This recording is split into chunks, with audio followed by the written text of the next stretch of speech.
ھذا الادنی، اس دنیا کے، ویقولون، اور کہتے تھے، سیغفر لنا، ان قریب ہمیں بخش دیا جائے گا، وَإِنْ، اور اگر، یأتیہم، آتی ان کے پاس، عارض، اسباب، مثلہ، اس کے مثل، یأخذوہ، وہ اس کو لے لیتے، الم یؤخذ، کیا نہیں لیا گیا، علیہم، ان سے، میثاق الکتابی، عہد کتاب کا، ان کے، لا یقولو، نہیں کہیں گے، علی اللہ، اللہ پر، الا الحق، مگر حق، ودرسوا، اور وہ پڑھتے، ما، وہ چیز، فیہ، جو اس کتاب میں تھی، ودار الاخرۃ، اور گھر آخرت کا، خیر، بہتر ہے، للذین، ان لوگوں کے لیے، یتقون، جو ڈرتے ہیں، افلا تعقلون، کیا سمجھتے نہیں ہو، والذین، اور جو لوگ، یمسکون، پکڑتے ہیں مضبوطی کے ساتھ، بالکتابی، کتاب کو، وَأَقَامُوا الصَّلَاةَ، اور قائم کرتے ہیں نماز کو، اِنَّ، بے شک ہم، لا نضيع، ہم ضائع نہیں کرتے، اجر المصلحین، اجر نیکی کرنے والوں کا یا اصلاح کرنے والوں کا، وَإِذْ، اور جب، نَتَقْنَا الْجَبَلَ، ہم نے کھینچا پہاڑ کو، فوقہم، ان کے اوپر سے، کأنہ، گویا کہ وہ، ذلۃ، سایہ تھا، سائبان تھا، وظنوا، اور وہ گمان کرنے لگے، انہ، کہ بے شک وہ، واقع بہم، گرنے لگا ہے ان پر، خذوا، پکڑو، ما، وہ چیز، آتیناکم، جو ہم نے تمہیں دی، بقوت، ساتھ قوت کے، واذکروا، اور یاد کرو، ما فیہ، جو کچھ اس میں ہے، لعلکم تتقون، تاکہ تم متقی بن جاؤ۔ آیات کا ماقبل آیات کے ساتھ ربط اور تعلق یہ ہے کہ ماقبل آیات میں اللہ نے اہل یہود کی ذلت، اس پر اللہ کا عذاب، اس کو اللہ نے بیان فرمایا۔ پھر اللہ نے استثناء بھی فرمایا کہ سارے ایسے نہیں ہیں، بلکہ ان میں کچھ ایسے بھی ہیں جو نیکوکار ہیں، لیکن اکثریت میں بہرحال وہ لوگ ہیں جو اہل ایمان کے دشمن ہیں۔ پھر اللہ نے ایک اور چیز بھی بیان فرمائی کہ میں نے ان اہل یہود کو اچھائی اور برائی کے ذریعے سے آزمایا۔ یہ جو آزمانا ہے، یہ اللہ ایک جھٹکا دیتا ہے، پلٹنے کا، سنورنے کا اللہ موقع دیتا ہے، سمجھنے والے سمجھ جاتے ہیں اور نہ سمجھنے والے اللہ کے جھٹکے، اللہ کے عذاب بھی آتے دیکھ کر پھر بھی سمجھتے نہیں ہیں۔ پھر اللہ نے اہل یہود کا ذکر یوں فرمایا کہ فَخَلَفَ مِن بَعْدِهِمْ خَلْفٌ وَرِثُوا الْكِتَابَ، ان اہل یہود کے بعد جو ان کے بعد آئے، جو ان کے خلیفہ بنے، جانشین بنے، وہ تو ان سے بھی گئے گزرے تھے۔ اب دو الفاظ کا استعمال ہوا، ایک خلفہ اور ایک خلف۔ مادے کے اعتبار سے ان میں فرق ہے، ایک کا معنی ہے جانشین، پیچھے آنا، اور خلف کا معنی نہ خلف، نائل، نالائق۔ تو معنی یہ ہوا کہ جو لوگ ان کے بعد آئے اہل یہود میں سے، وہ بدعمالیوں میں، نالائکیوں میں ان سے بھی چار اور آگے تھے۔ اب یہ نہیں تھا کہ کبھی ایسا بھی ہوتا ہے کہ جو پیچھے آنے والے لوگ، بعد میں آنے والے لوگ جو ہوتے ہیں یہ پہلوں سے بہتر ہوتے ہیں، لیکن ان کے ساتھ یہ معاملہ نہ ہوا۔ ان کے ساتھ معاملہ یہ ہوا کہ بعد میں آنے والے وہ پہلوں سے بھی زیادہ نالائق تھے، اور وارث الکتابہ یہ نالائق لوگ جب اس کتاب کے وارث بن گئے تو انہوں نے اللہ کی کتاب کے ساتھ کیا معاملہ کیا، اللہ کی کتاب کے ساتھ، تورات کے ساتھ کیا سلوک کیا، اللہ نے اس کا ذکر فرمایا۔ یأخذون عرض هذا الادنى،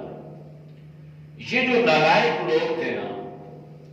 یہ مفاد پرست قسم کے لوگ تھے، اور دنیا طلبی جو تھی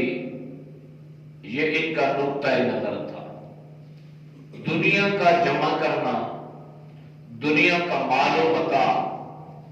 دنیا کا اسباب، یعنی دوسرے الفاظ میں یوں سمجھیے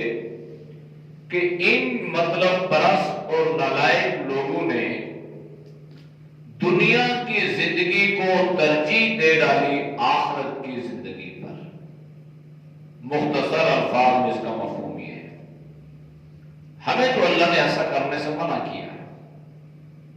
اور قرآن کریم میں اللہ نے اس کا ذکر یوں فرمایا، بل تؤثرون الحیات الدنیا، بلکہ، یعنی دوسرے الفاظ میں اس کا ترجمہ یوں کیا جاتا ہے کہ تمہیں کیا ہو گیا ہے، یا تم کیوں ایسا کرتے ہو، یا تم نے ایسا کیا کہ بجائے یہ کہ تم آخرت کی زندگی کو ترجیح دیتے، تم نے دنیا کی زندگی کو ترجیح دی آخرت کی زندگی پر۔ اور اللہ نے دونوں زندگیوں کا ذکر فرمایا کہ یہ جو دنیا کی زندگی ہے نا، یہ مضبوط نہیں ہے، یہ پائیدار نہیں ہے، یہ باقی رہنے والی نہیں ہے، یہ سدا رہنے والی نہیں ہے۔ اَرَضِيتُ بِالْحَيَاةِ الدُّنْيَا مِنَ الْآخِرَةِ، کیا تم دنیا کی زندگی سے آخرت کے مقابلے میں زیادہ راضی ہو گئے ہو؟ حالانکہ فَمَا مَتَاعُ الْحَيَاةِ الدُّنْيَا، حالانکہ جو دنیا کی زندگی ہے، دنیا کا مال و متاع ہے، جو دنیا کا ساز و سامان ہے، جو اسباب ہے، تو الا قلیل، بالکل قلیل ہے، مثقال ہے۔ دنیا کی زندگی کا تجربہ فنا، آنکھوں سے دیکھتے ہیں، یہ بات ہمارے تجربے میں ہے۔ آخرت کی زندگی کا ابھی ہم نے مشاہدہ نہیں کیا، لیکن ہمیں اللہ اور اللہ کے رسول صلی اللہ علیہ وسلم نے اس زندگی کے بارے میں خبر دی ہے، اور جو خبریں اللہ اور اللہ کے رسول نے بیان کی ہیں وہ 100% حق اور سچ ہے۔ تو اس کا مطلب کیا ہے کہ ہم نے دنیا کی زندگی کو آخرت کی زندگی پر ترجیح دے ڈالی۔ کیا دنیا میں رہنے کے لیے مکان، دنیا میں گزارا کرنے کے لیے اچھی سواری، دنیا میں زندگی گزارنے کے لیے اچھی خوراک کا انتظام، کیا یہ ساری چیزیں اس بات کا تقاضا کرتی ہیں، یہ اس بات کے منافی ہیں کہ ہم دنیا کی زندگی کو اختیار کر لیں اور آخرت کی زندگی کو بلا لیں؟ یہ مراد نہیں ہے،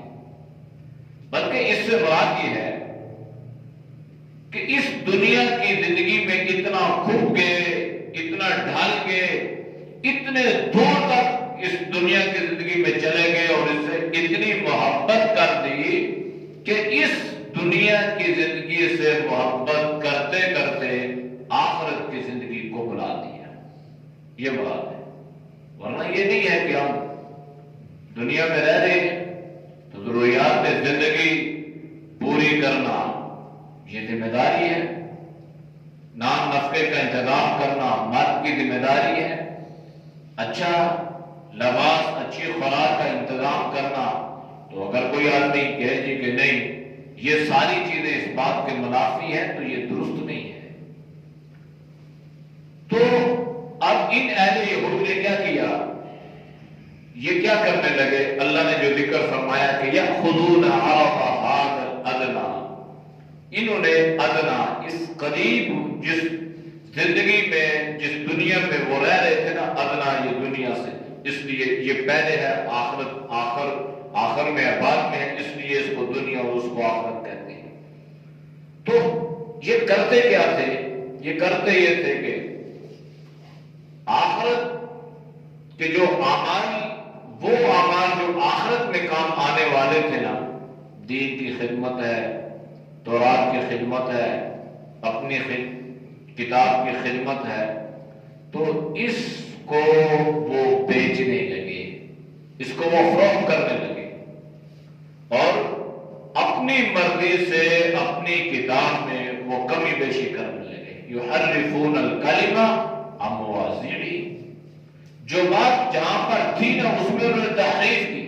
تغیر اور تبدل کرنے لگے، اور چند اسباب کی خاطر، چند ٹکوں کی خاطر انہوں نے اس دنیا کی زندگی کو آخرت کی زندگی کے مقابلے میں پسند کر لیا، اور اوپر سے دیدہ دلیری یہ، جرأت اور جسارت یہ، وَيَقُولُونَ سَيُغْفَرُ لَنَا، اور کہتے یہ تھے کہ یہ سب کچھ کرنے کے باوجود ہم بخش دیے جائیں گے۔ بھائی آپ کو یہ سبق کس نے پڑھایا؟ کیا آپ کے نبی نے آپ کو یہ دس دی ہے؟ کیا آپ کی کتاب آپ سے یہ کہتی ہے کہ جتنے چاہو گناہ کرتے رہو، کتاب میں تحریف کرتے رہو، کمی بیشیاں کرتے رہو، دین کو بیچتے رہو، دین کے مفہوم اپنی مرضی سے بناتے رہو، اور پھر اس میں تمہیں اس بات کی ضمانت ملی ہے کہ تم بخش دیے جاؤ گے؟ یہ ان کی ایک خوش فہمی تھی، ان کی دیدہ دلیری تھی۔ گناہ بھی کرتے تھے اور کہتے یہ تھے کہ ہم کیا کر دیے جائیں گے؟ بخش دیے جائیں گے، ہمیں تو معاف کر دیا جائے گا۔ بلکہ ایک جگہ تو قرآن کہتا ہے کہ وہ یہاں تک کہتے تھے کہ جنت ہمارے ورثے میں ہے، ہم جنت کے وارث ہیں، وَورِثْتُمُوهَا، ہمیں اللہ نے اس کا وارث، یعنی جنت کے وارث ہم ہیں، تو وارث کی مرضی کے بغیر تو کوئی دوسرا اس میں داخل نہیں ہو سکے گا۔ اس کا مطلب یہ تحریر کا کہنے کا کہ ہم وارث ہیں، ہماری مرضی ہوگی، جو چاہے گا جنت میں جائے گا، ورنہ نہیں جا سکے گا۔ وَإِن يَأْتِهِمْ، اور اگر آتے ان کے پاس، عَرَضٌ، اسباب، مال، دولت، مثلہ، اسی کی مثل، یأخذوہ، وہ اس کو لے لیتے۔ یعنی اگر کوئی مسئلہ انہیں بتانا پڑتا نا تو یہ کہتے بھائی ٹھیک ہے، آپ کا مسئلہ ہم بتائیں گے، حل کریں گے، لیکن اس کی اجرت یہ ہے، اس کا معاوضہ یہ ہے، اس کی فیس یہ ہے۔ ہم آپ کو یہ کتاب پڑھائیں گے لیکن اس کی اجرت یہ ہے۔ ہم آپ کے حق میں فیصلہ دیں گے لیکن اس کا، یعنی ساری باتیں آ کے ان کی ختم ہوتی تھی دولت میں۔ بس کیونکہ میں نے پہلے ذکر کیا ان کا نقطہ نظر جو تھا، بنیادی جو چیز تھی وہ دنیا تھی، لہذا دنیا کے لیے ان کو دین کا بیچنا، ایمان کے سودے کرنا یہ کوئی مشکل کام نہیں تھا۔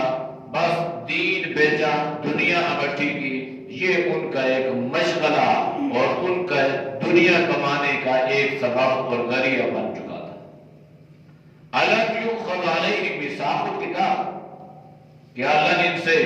اپنی کتاب میں یہ عہد نہیں لیا تھا؟ یعنی ان کی کتاب میں اس بات کا عہد موجود ہے کہ اللہ یقول علی اللہ الا الحق، کہ تم جب بھی بات کرو گے اللہ کے بارے میں تو تم نے سچی بات کرنی ہے، جب دین کی بات بیان کرو گے تو سچی بات بیان کرنی ہے۔ تو انہوں نے تو بڑے بڑے عہد توڑ دیے تھے، اللہ سے جو کتاب میں عہد تھا حق کے بارے میں، سب کے بارے میں، تو یہ توڑنا ان کے لیے تو کوئی بڑی بات نہیں تھی۔ نبی کے سامنے، نبی کے ہوتے ہوئے کئی عہد انہوں نے توڑ ڈالے تھے حضرت موسیٰ علیہ السلام کی موجودگی میں۔ تو کتاب میں جو لکھا ہوا تھا وہ عہد ان سے لیا گیا کہ آپ کو یہ کتاب جو ملی ہے نا، آپ کی فرمائش لہذا یہ عہد آپ سے لیا گیا ہے کہ اللہ پہ کبھی بہتان نہیں باندھنا، اللہ کی طرف کبھی جھوٹی بات کو منسوب نہیں کرنا۔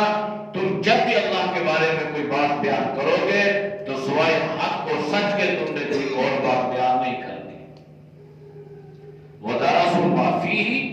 اور وہ اس کو پڑھتے بھی تھے جو اس میں لکھا ہوا تھا۔ ہماری طرح نا ہم پڑھتے بھی ہیں پھر بھی الٹ کرتے ہیں۔ لکھا ہوا ہے سود حرام ہے، احل اللہ البیع وحرم الربا، اللہ نے تجارت کو حلال، سود کو حرام۔ تو سود کے نام دے دیے گئے، یہ سود ہے، یہ ربا ہے، یہ فلاں سکیم ہے اور یہ فلاں ہے اور یہ، تو اس کے نام بدلے تو ہم اس خوش فہمی میں مبتلا ہوں گے کہ ٹھیک ہے جناب یہ تو ٹھیک ہے، وہ سود اور چیز ہے، یہ اور چیز ہے۔ تو ہم بھی پتہ بھی ہے، پڑھتے بھی ہیں، نمازیں بھی ہیں، معاملات بھی ہیں، لیکن ساتھ ساتھ وہ کام بھی چل رہا ہے، تو اس خوش فہمی میں مبتلا ہے کہ وہ حرام کہا کہ ہم نے جو عبادت کی اللہ اس کو قبول کر لے، جبکہ حلال کی اتنی تاکید ہے کہ اللہ نے انبیاء علیہ السلام کو حکم دیا، یا ایھا الرسل کلوا من الطیبات واعملوا صالحا، پاکیزہ صاف ستھری چیزیں کھانے کی اجازت ہے، اس کے علاوہ انبیاء علیہ السلام تمہیں بھی اس کے قریب جانے کی اجازت نہیں ہے۔ یہ ترغیبی بات تھی کہ یہ اتنی اہم چیزیں ہیں کہ اللہ نے انبیاء علیہ السلام کو مخاطب فرمایا۔ وَالدَّارُ الْآخِرَةُ، اور آخرت کا جو گھر ہے، خیر، بہتر ہے، لیکن کس کے لیے؟ لِلَّذِينَ يَتَّقُونَ، ان لوگوں کے لیے جو اللہ سے ڈرتے ہیں۔ دنیا کی زندگی جو ہے نا یہ جیسے بھی گزر جائے گی، اچھائی میں ہے تو گزر رہی ہے، برائی میں ہے تو گزر رہی ہے، حالت صحت میں ہے تو گزر رہی ہے، انسان سڑک پہ سو رہا ہے تو گزر رہی ہے، محلات میں لیٹا ہوا ہے تو گزر جائے گی، تو یہ تو گزر رہی ہے۔ سورج کا آنا جانا، نظام فلکیات جو ہے یہ بالکل امیر غریب چھوٹے بڑے سب کے لیے برابر ہے، لیکن اصل نظر اہل ایمان کی آخرت کی زندگی پر ہوتی ہے کہ دنیا کی زندگی جو ہے یہ چند روزہ، 60 سال 70 سال 80 90، تو انسان جس سے اوپر جاتا ہے تو اپنے آپ سے بھی تنگ پڑ جاتا ہے، جس کو رذیل عمر اللہ کے نبی نے اس سے پناہ مانگی، اللہم انی اعوذ بک من ارذل العمر، میں رذیل عمر سے پناہ چاہتا ہوں، انسان خود تنگ پڑ جاتا ہے۔ تو اتنی سی زندگی ہے، اس لیے علماء نے بڑا پیارا جملہ کہ اس دنیا میں جتنا رہنا ہے اس کے مطابق اعمال کرو، مال جمع کرو، اسباب جمع کرو، جو کرنا ہے کرو، اور آخرت کی زندگی میں جتنا رہنا ہے اس کے لیے اتنا سرمایہ اکٹھا کرو۔ تو آخرت کی زندگی تو ہمیشہ کی ہے، وہاں تو 100 سال 200 سال 400 سال نہیں، تعبد اور ہمیشہ۔ تو اس لیے اللہ نے قرآن میں اس کی خبر دی ہے کہ دنیا کی زندگی بہتر نہیں ہے، پائیدار نہیں ہے، مضبوط نہیں ہے، خوشحال نہیں ہے، اس میں نشیب و فراق، اونچ نیچ، غمی خوشی، دکھ سکھ، مالداری عمارت غربت، یہ ساری چیزوں کا مجموعہ ہے۔ لیکن آخرت کی زندگی اگر اللہ جنت کی صورت میں عطا کر دیں تو خیر بہتر بھی ہوگی۔ جو دنیا میں اللہ سے ڈرتے تھے، تقوی اختیار کرتے تھے، افلا تعقلون، کیا تم سمجھتے نہیں ہو؟ کیا تمہیں یہ بات آتے نہیں ہے کہ روزانہ جنازے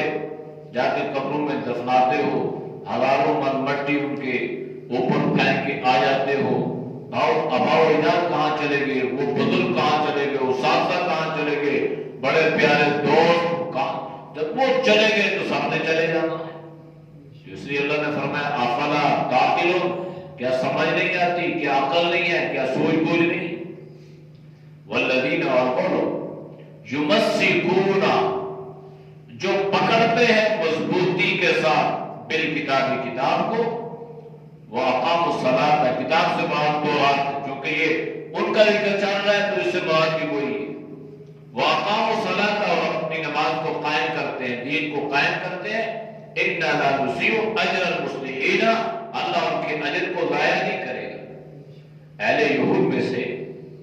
جنہوں نے انبیاء علیہ السلام کی تعلیمات پر عمل کیا تو اللہ ان کو اس کا اجر عطا فرمائے گا۔ نبی کریم صلی اللہ علیہ وسلم کی شریعت کے بعد اگر انہوں نے کوئی اچھے اعمال کیے ہیں، دنیا کے کوئی کام کیے، کوئی سوشل کام کیا، تو اس کا اجر اللہ انہیں دنیا میں عطا فرمائے گا، مرنے کے بعد ان کو اس کا اجر نہیں دیا جائے گا، اس لیے کہ اللہ کا ضابطہ اور دستور یہ تھا کہ جب نئے نبی نئے رسول آتے تو اس پر ایمان لانا ضروری ہو جاتا تھا۔ پہلی شریعتیں، پہلے انبیاء علیہ السلام کی جو شریعت جو کتاب ہوتی تھی، اللہ اس کو منسوخ فرما دیتا تھا۔ لہذا جنہوں نے آپ صلی اللہ علیہ وسلم پر ایمان لایا، آج بھی جو ایمان لا رہے ہیں، اللہ ان کے اجر کو ضائع نہیں فرمائے گا، بلکہ ایسے لوگوں کو اللہ دوہرا اجر عطا فرماتا ہے، اس لیے کہ اپنے دین سے ہٹ کے نیا دین اختیار کرنا یہ آسان کام نہیں ہے۔ ایک آدمی 40 سال 50 60 سال تک ایک راستے پہ چلتا رہا، اب اس کو اس راستے سے ہٹا کے دوسرے راستے پہ لانا اور وہ اس کا اس راستے پہ چلنا آسان تو نہیں ہے، لہذا مشکلات ہیں، ان مشکلات پہ اللہ ان کو دوہرا اجر عطا فرماتا ہے۔ اللہ کے نبی نے بیان فرمایا وَإِن نَتَقْنَا جب نتقنا یہ ورفانا کے معنی میں ہم نے اٹھایا، ہم نے بلند کیا، اور نتقنا ہم نے کھینچا الجبل پہاڑ، وہ جو پہلے سپارے میں اللہ نے تفصیل ذکر فرمایا کہ بنی اسرائیل پر اللہ نے اس کوہ طور کو لا کے کھڑا کر دیا، سائبان بن گیا، بادل بن گیا، لیکن انہوں نے یہ محسوس کیا کہ شاید یہ ابھی ہمارے اوپر گرنے لگا ہے، اور اللہ نے اسی لیے اس کو کہ بھائی پہلے آپ نے مطالبہ کیا تھا کہ کتاب آئے، کتاب اللہ نے دے دی، اب جو احکامات تمہیں اچھے لگتے ہیں عمل کرتے ہو، اور جو احکامات تمہیں اچھے نہیں لگتے انہیں نظر انداز کرتے ہو، اب تمہارے اوپر یہ اللہ کا عذاب آئے گا۔ یہ پہاڑ اللہ نے ان کے اوپر آ کے تو پھر آوازاری کرنے لگے، توبہ کرنے لگے، استغفار کرنے لگے، وعدے بہینے کرنے لگے، تو اللہ نے کیا کیا کہ فوقہم کأنہ ظلۃ، گویا کہ وہ ان پہ سائبان سایہ تھا، وظنوا، اور انہوں نے یقین کر لیا انہ واقع بہم، کہ یہ پہاڑ ان پہ گرنے والا تھا، اور گر بھی جاتا اگر وہ توبہ نہ کرتے، استغفار نہ کرتے۔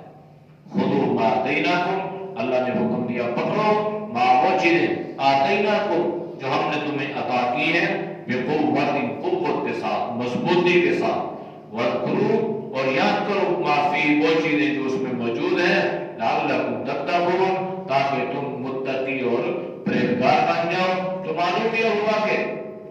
تقوی تب انسان کو حاصل ہوگا جب وہ اللہ کی کتاب کو مضبوطی سے پکڑے گا، قوت کے ساتھ پکڑے گا، اس کے احکامات پہ عمل کرے گا، وَاذْكُرُوا مَا فِيهِ، یعنی جو کچھ اس میں لکھا ہوا ہے اس پہ عمل کرے گا تو اللہ اسے تقوی والی زندگی نصیب فرمائے گا۔ اس سے ہٹ کے اگر انسان متقی بنتا ہے تو وہ تقوی نہیں رہتا۔ اعوذ باللہ من الشیطان الرجیم، بسم اللہ الرحمن الرحیم، فخلف من بعدهم خلف ورثوا الكتاب يأخذون عرض هذا الأدنى ويقولون سيغفر لنا وإن يأتهم عرض مثله يأخذوه ألم يؤخذ عليهم ميثاق الكتاب ألا يقولوا على الله إلا الحق ودرسوا ما فيه والدار الآخرة خير للذين يتقون أفلا تعقلون والذين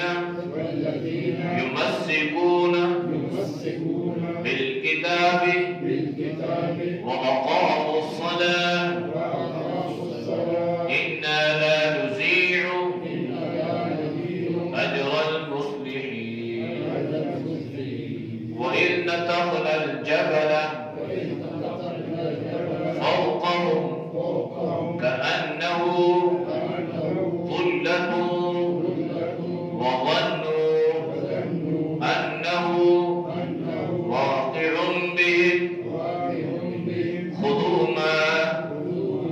آتيناكم بقوة واذكروا ما فيه لعلكم تتقون. صدق الله. الحمد لله رب العالمين والعاقبة للمتقين والصلاة والسلام على خير خلقه محمد وعلى آله وصحبه أجمعين. یا اللہ ہم سب کے سر میرا گناہوں کو معاف فرما. یا اللہ گناہوں سے حفاظت فرما. یا اللہ نیک اعمال کی توفیق نصیب فرما. یا اللہ برے اعمال سے، برے خیالات سے، برے راستوں سے، بری صحبت سے اللہ تو ہم سب کے حفاظت فرما. یا اللہ ہمارے بال بچوں کی حفاظت فرما. یا اللہ پوری امت کی حفاظت فرما. اے اللہ پوری امت کے لیے ہدایت کے فیصلے فرما. ذلت ضلالت سے، گمراہیوں سے اللہ تو پوری امت کی حفاظت فرما. یا اللہ تو سب کے رزق حلال و وسعت عطا فرما. حرام سے اللہ تو سب کی حفاظت فرما. یا اللہ جتنے دوست و بزرگ تیری رضا کے لیے درس قرآن سنتے ہیں اللہ ان کے سننے کو قبول فرما.